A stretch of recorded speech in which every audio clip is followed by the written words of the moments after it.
교재 21페이지 보겠습니다. 옥에 갇힌 세례 요한은 예수님이 오실 메시아가 맞는지를 확인하고자 합니다.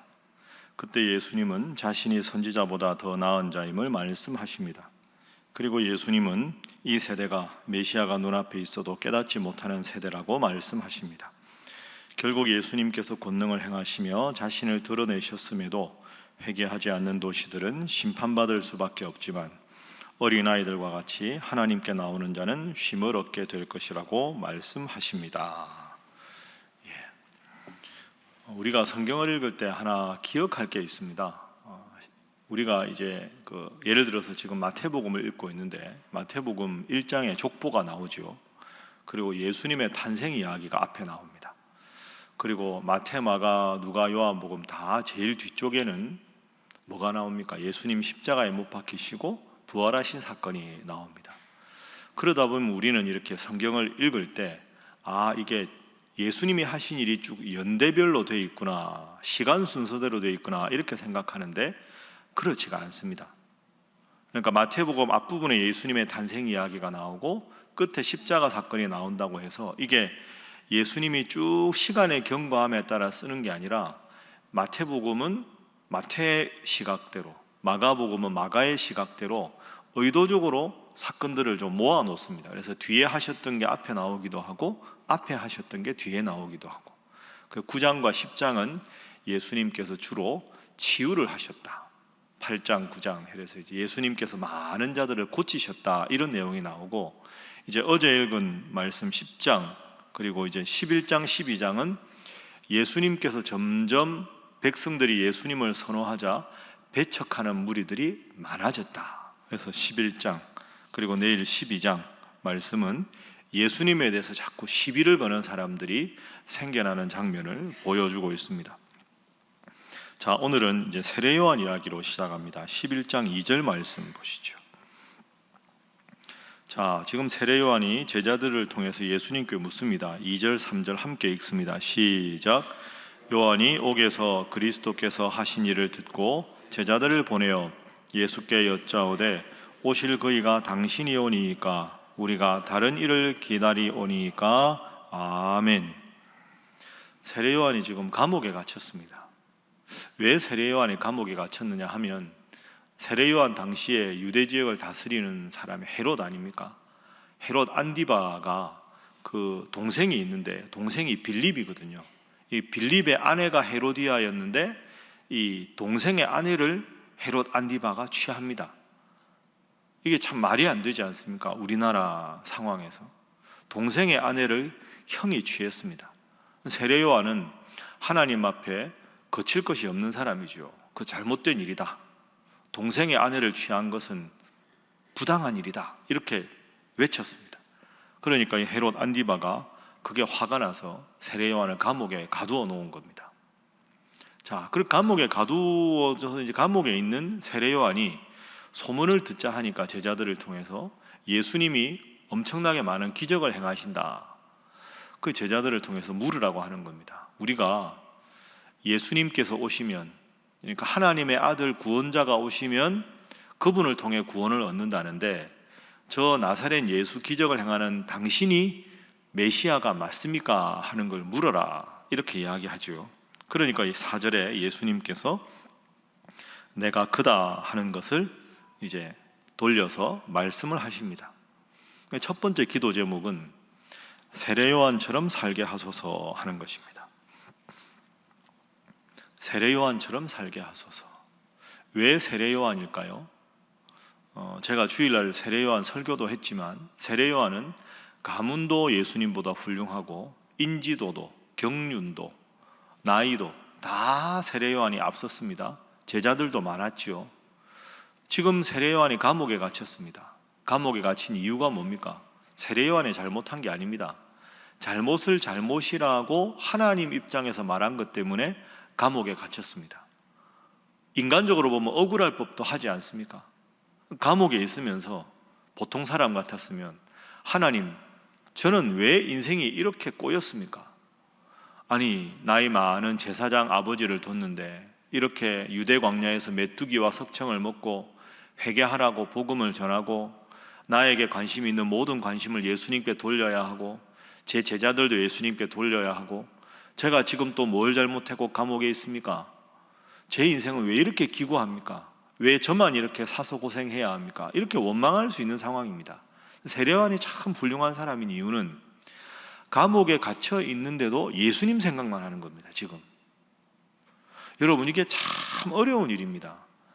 자기 코가 석자입니다. 지금 억울하지 않습니까? 감옥에 갇혔다가 죽을 수도 있지 않습니까? 자기가 뭘 잘못했습니까? 여러분, 세례요한의 평생에 잘못한 게 있었던가요? 세례요한의 실수가 뭔지 한번 돌아보십시오. 세례요한은 실수가 없는 사람입니다. 모든 관심을 예수님께 돌렸습니다.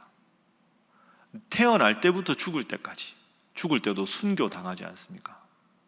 그런데 감옥에 갇혀 있는데도 모든 관심은 세례요한이 내가 감옥에 있다가 언제 나갈까, 언제 죽을까가 아니라 내가 메시아를 전파하기 위해서 왔는데 예수라는 분이 메시아가 맞는가 아닌가, 맞으면 너희 제자들이라도 나가서 저분을 더 열심히 전해야 한다. 온통 관심이 예수님밖에 없습니다. 참 대단한 사람이죠. 그러니까 11절 보십시오. 내가 진실로 너희에게 말하노니 여자가 낳은 자 중에 세례요한보다 큰 이가 일어남이 없도다. 자신에게 향하는 모든 관심과 영광을 주님께 돌렸기 때문에 세례요한보다 큰 이가 일어남이 없도다. 나를 통해서 내가 드러나는 게 아니라 주님이 드러나는 삶, 내가 영광을 받는 삶이 아니라 주님이 영광을 받는 삶, 그 삶은 나를 포기하는 삶이 아니라 그것을 통해서 하나님께 영광 돌리면 하나님이 함께 하신다 하는 거죠. 어제 제가 그 신학교 학생들을 좀 만나고 왔습니다. 그 신학교 총장님이 전화를 하셔서 지금 신학대학원 졸업반 3학년들이 이제 목회지를 나가야 되는데, 여러분 아시는 대로 지금 신학대학원 3학년생들은 신학대학원 3년 공부하거든요. 역사상 제일 안타까운 후배들입니다. 이 친구들이 1학년 들어올 때 코로나가 와가지고 수업을 못했습니다. 그러니까 250명인데 친구들을 몰라요. 한 번도 친구들하고 수업 받아본 적이 없이 계속 영상으로만 수업을 하니까, 근데 이제 목회 현장을 나가야 되는데 목회 현장에 대해서도 교수님들이나 목사님들한테 수업을 못 받았으니까 총장님이 저한테 연락을 해서 목회 현장에 나가는 신학대학원생들한테 특강을 좀 해달라. 그래서 이제 그 학생들을 모아놓고 교수님들 몇 분 앞에서 강의를 좀 하라고 해서 제가 이제 신학생들을 만나고 왔습니다. 참 짠하기도 하고, 앉았는데 자기들끼리도 처음 본다는 거죠. 동기인데 참 코로나가 여러 가지 참 희한한 일을 벌였습니다. 제가 오늘 이 이야기, 본문 이야기 했습니다. 여러분, 목회 현장에 나가시면 젊고 신대원에서 배운 거 많다고 자신감 가지고 내가 잘할 수 있다, 그거 아니라고. 내가 할 수 있는 게 지극히 적다는 걸 배우는 게 목회 현장이라고. 또 혹시 젊어서 일 잘해도 전도사님 잘합니다 그러면 제가 잘하는 건 없고 하나님께서 그저 지혜를 주신 것 뿐입니다. 그래야 하나님 앞에 영광 돌리는 목사가 되지. 처음에 기고만장하고 잘할 수 있다고, 엄청나게 많은 걸 배웠다고, 내가 이걸 잘해보겠다, 내 능력으로 해보겠다, 그게 타락의 첩경이라고. 점점 가면 갈수록 나는 죽고 주님이 사는 삶, 나는 낮아지고 주님이 높아가는 삶. 아마 새벽기도 나오신 여러분들도 다 겪으셨을 겁니다. 젊을 때는 은혜 이런 이야기 하면 남 이야기 같이 들리다가 이제 조금씩 연륜이 쌓여가면서 이제는 내가 사는 게 아니구나, 하나님 은혜 아니면 못 사는 거구나, 인생 잘 사는 게 하나님께 영광 돌리는 거구나. 여러분 다 그 고백을 하지 않습니까? 좀 더 젊었을 때 그 고백을 할 수 있었다면 얼마나 우리 인생이 더 하나님 앞에 넉넉하고 풍요로웠을까, 그런 생각합니다. 지금부터라도 세례요한 늘 생각하면서 모든 영광을 하나님께 돌리고 하나님이 영광 받으시는 것으로 나는 흡족해하고 만족해할 수 있는 여러분 되시기를 주님 이름으로 축복합니다. 자, 11절 말씀 제가 읽었는데요, 중요한 요절이니까 다시 한번 함께 읽어보죠. 자, 함께 읽습니다. 11절 시작. 내가 진실로 너희에게 말하노니 여자가 낳은 자 중에 세례 요한보다 큰 이가 일어남이 없도다. 그러나 천국에서는 극히 작은 자라도 그보다 크니라. 아멘. 앞부분은 확실하게 이해가 되는데 뒷부분이 좀 이게 무슨 말일까? 세례 요한보다 큰 이가 일어남이 없는데 천국에서는 다 세례 요한보다 큰 자다. 이게 좀 안 맞지 않느냐, 이렇게 생각할 수 있습니다. 그 두 번째 오늘 본문의 교훈은 이것입니다. 나는 세례 요한보다 큰 자다 하는 겁니다. 이게 두 번째 교훈입니다. 우리가 세례 요한을 본받아야 하지만 우리는 세례 요한보다 큰 자입니다. 왜 그런가? 잠시 한번 설명을 해보겠습니다. 예수님을 딱 기준으로 놓고 보면, 예수님에 대해서 그 전에 있던 모든 선지자들, 예수님이 오실 것이다 라는 거죠. 예수님이 오신 다음부터는 오신 예수님을 믿어야 한다, 이렇게 됩니다. 그게 지금 우리까지 연결되는 겁니다. 그러면 예수님이 오실 것이다 라고 예언했던 구약부터 모든 예언자 중에 제일 마지막 사람이 누굽니까? 세례 요한입니다. 세례 요한이 예수님보다 먼저 태어났죠. 그 순교를 당했지 않습니까? 그러면 예수님 이후의 제자들, 사도 바울부터 해서 지금까지는 오신 예수님이 어떤 기적을 행하셨고 어떤 말씀을 하셨는지를 다 알고 믿는 겁니다. 그러니까 비유하자면 우리가 어떤 사람을 만난다 하면 구약부터 세례 요한까지는 예수님의 그림자만 보고 예수님에 대해서 안 사람이고, 예수님 이후의 제자들부터는 예수님의 실체를 보고 예수님을 아는 사람입니다. 어느 쪽이 더 분명할까요? 이쪽이 더 분명하지요. 그게 11절 뜻입니다.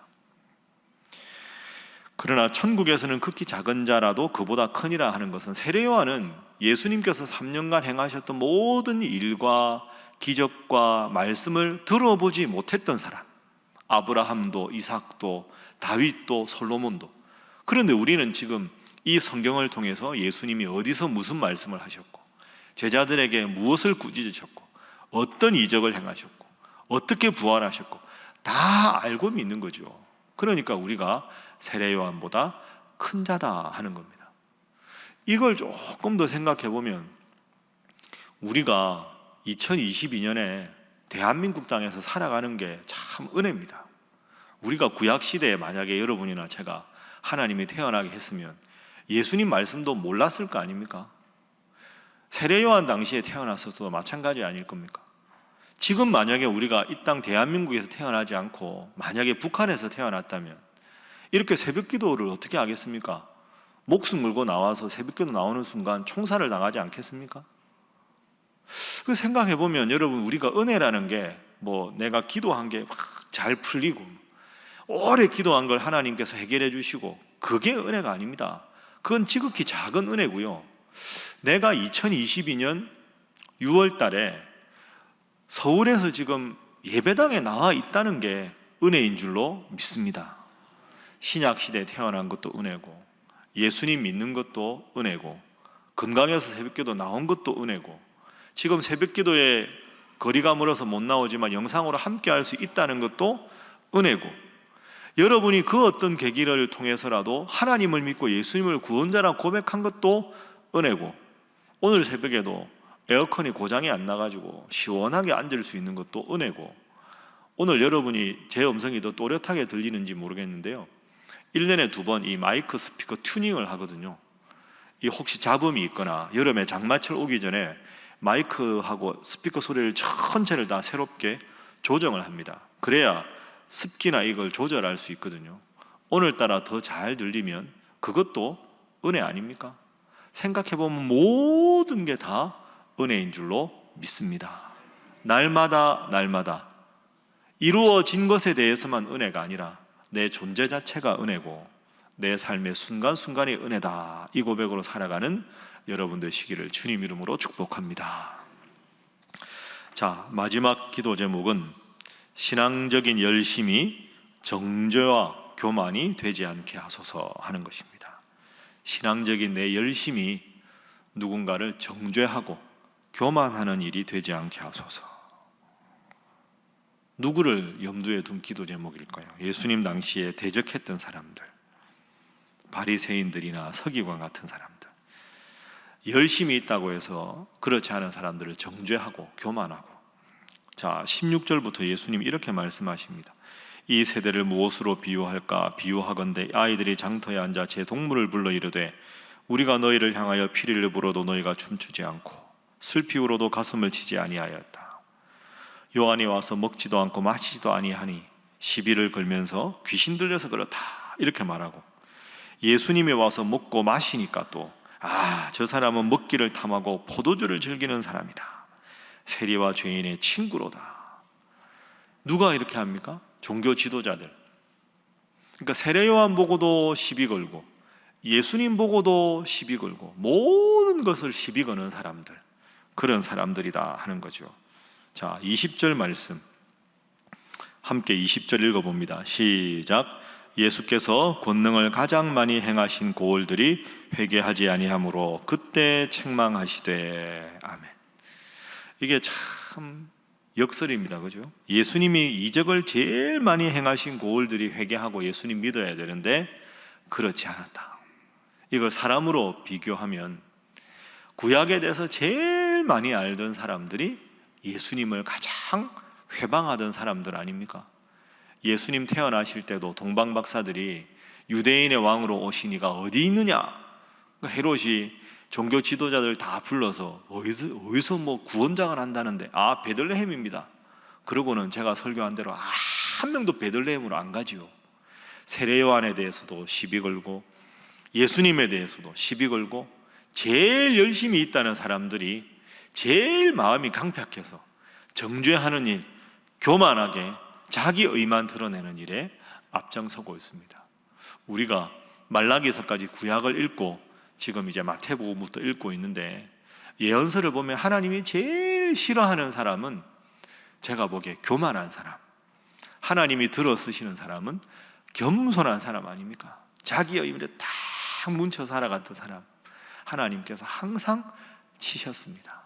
내가 새벽기도 나온다고, 내가 열심히 있다고, 익은 배울수록 고개를 숙인다고, 그럴수록 더 겸손하고 더 사랑하고 더 섬겨야 되는데 내가 열심히 누군가를 위한 교만과 정죄의 수단이 되는 건 주님께서 안타깝게 여기셨다 생각하시고, 더욱더 겸손하게 세례 요한처럼 그는 흥하여야 하겠고 나는 쇠하여야 하리라, 그렇게 살아가셔서 평생 주님께서 여러분들을 보시면서도 여자의 몸에서 난 자 중에 세례 요한보다 큰 이가 일어남이 없었는데 신일교회 성도들을 보니까 내가 다시 기쁘다, 이렇게 칭찬하는 여러분들 다 되시기를 주님 이름으로 축복합니다.